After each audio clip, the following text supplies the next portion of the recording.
Hi guys, in this video I will guide you on how to hide apps on the Samsung Galaxy S26 Ultra. This should also work out for the Samsung Galaxy S26 and the S26 Plus as well. I am also going to show you how to unhide applications on your Samsung Galaxy S26 Ultra whenever you want as well. Now quickly, to hide applications, all you just have to do is to open up the settings of your Samsung Galaxy S26 Ultra, and then you want to scroll all the way down until you find the home screen settings.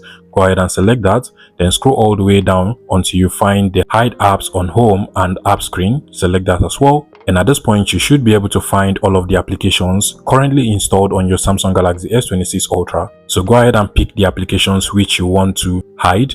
In my case, I want to hide the Google Chrome browser over here, and then I want to hide the Adobe application. You can as well scroll down. I also want to hide the TikTok application, so I'll go ahead and check that. And at the top, you can see all of your hidden applications. All you just have to do now is to tap on the done button at the top as well. And now if you go over to the home of your Samsung Galaxy S26 Ultra, you won't be able to find your hidden applications anywhere on the home screen or on the app screen of your device.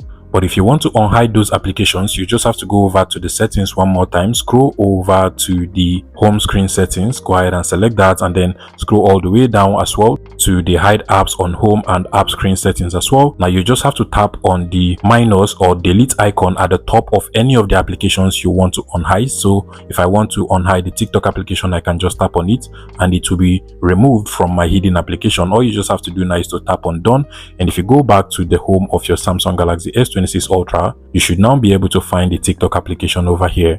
If this was helpful, please let me know in the comment section and subscribe to this YouTube channel, guys.